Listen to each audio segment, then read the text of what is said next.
सबको जय मसीह की।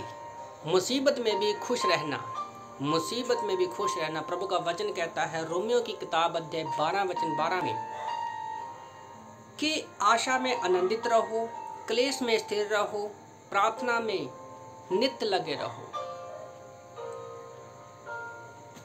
तो ये उम्मीद करना बहुत मुश्किल है किसी व्यक्ति के लिए कि बुरे समय में भी वो खुश रहे या आनंदित रहे। परमेश्वर के लोग भिन्न हैं और लोग ऐसे भिन्न होने भी चाहिए। परमेश्वर अच्छे कामों में भी, परमेश्वर के लोग जो हैं अपने अच्छे कामों में, परमेश्वर के लोग अपने अच्छे कामों में भी, परेशानियों में भी खुशी और आनंद को ढूंढ लेते हैं। दूसरे शब्दों में कहें, एक विश्वासी की खुशी जो है उसकी आशा में है। एक विश्वासी की खुशी जो है उसकी आशा में है। जिसके पास आशा नहीं उसके पास खुशी की उम्मीद नहीं की जा सकती। जैसे हमारे पास सबसे बड़ी आशा क्या है कि जैसे यीशु मसीह स्वर्ग में गए वो हमें लेने के लिए वापस भी आएंगे। तो ये हमारे पास विश्वासी लोगों के पास सबसे बड़ी आशा है जो कि संसार के किसी भी लोगों के पास नहीं है। आज के वर्तमान जीवन में बहुत सारी समस्याएं, परेशानियों का हमें सामना करना पड़ता है और जो उचित प्रक्रिया है वह निराशा नहीं है। जब हमारे जीवन में कोई समस्या आती है और हम कोई प्रतिक्रिया देते हैं तो वो कोई निराशा नहीं है बल्कि वो हमारा धैर्य है। इस बात को आप याद रखिए।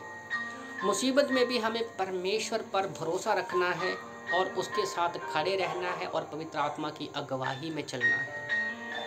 परमेश्वर हमें हर मुसीबत से निकालेगा। बाइबल में हमारे पास बहुत सारी एग्जाम्पल है जिनके द्वारा हम देखते हैं कि कैसे परमेश्वर ने कितनी परेशानियों मुसीबतों में से परमेश्वर ने हमें निकाला है। कैसे हम खुश रह सकते हैं अपने विश्वासी जीवन में, कैसे हम खुश रह सकते हैं। जैसे रोमियो की किताब अध्याय 5 वचन 2 से 5 जब हम पढ़ते हैं, रोमियो की किताब अध्याय 5 वचन 2-5 से पढ़ते हैं, क्या होता है? विश्वास से हमारी पहचान अनुग्रह तक होती है। परमेश्वर की महिमा की आशा से हमें खुश रहते, परमेश्वर की महिमा की आशा में हमें खुश रहना है।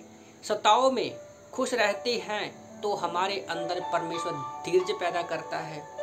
धीरज में से होने वाली, जब हमारे अंदर धीरज पैदा होता है तो उससे होने वाली सहनशीलता से हमारा परमेश्वर का हमारा जो चित्र है वो परमेश्वर के सामने एक ग्रहण योग्य बनता है।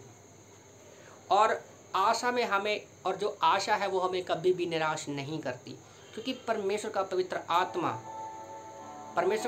आत्मा पिता के प्रेम जो है हमारे दिलों में डाला गया है। पवित्र आत्मा के द्वारा परमेश्वर का जो प्रेम है हमारे दिलों में डाला गया है। दूसरा पॉइंट है कि हमें प्रार्थना करना है। लूका की किताब अध्याय 8 वचन 1 में लिखा है कि लोगों को सिखाने के लिए कभी भी मायूस ना हो, हमेशा परमेश्वर से प्रार्थना करो। मुसीबत में शायद कोई हमें रास्ता ना दिखाई दे, पर जब हम प्रार्थना करते हैं, परमेश्वर के पास आते हैं अपने दिल की बातों को लेकर, तो परमेश्वर जो है हमें हमारी प्रार्थनाओं का उत्तर जरूर देता है। तीसरा पॉइंट लिखा है कि लोगों के लिए प्रार्थना करो। ये बहुत ज़रूरी है कि हमें लोगों के लिए भी प्रार्थना करनी है। अफिसियों की किताब अध्याय 6 वचन 18 में लिखा है कि अपनी मुसीबत में पवित्र लोगों के लिए धीरज के साथ प्रार्थना करो।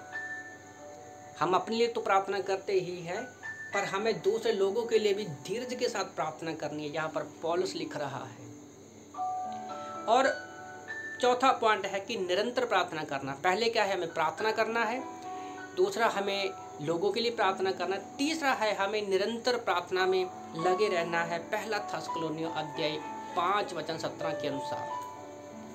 तो इन 4 पॉइंट के द्वारा क्या है, हम मुसीबत में भी खुश रह सकते हैं, क्योंकि परमेश्वर चाहता है कि हमें मजबूत बनाना चाहता है। वो हमारे आत्मिक जीवन को और भी स्ट्रॉन्ग करना चाहता है कि हम जब सीखें, हम लोगों को उत्साहित कर सके कि कैसे मुसीबत में भी खुश रहना है। जैसे पौलुस जेल में था, कैसे वो आनंदित था। अय्यूब कैसे मुसीबत में होते हुए भी उसने परमेश्वर पर भरोसा रखा। तो हमारे पास बहुत सारी एग्जाम्पल हैं जिससे हम जान सकते हैं कि मुसीबत में खुश कैसे रहना है। आमीन।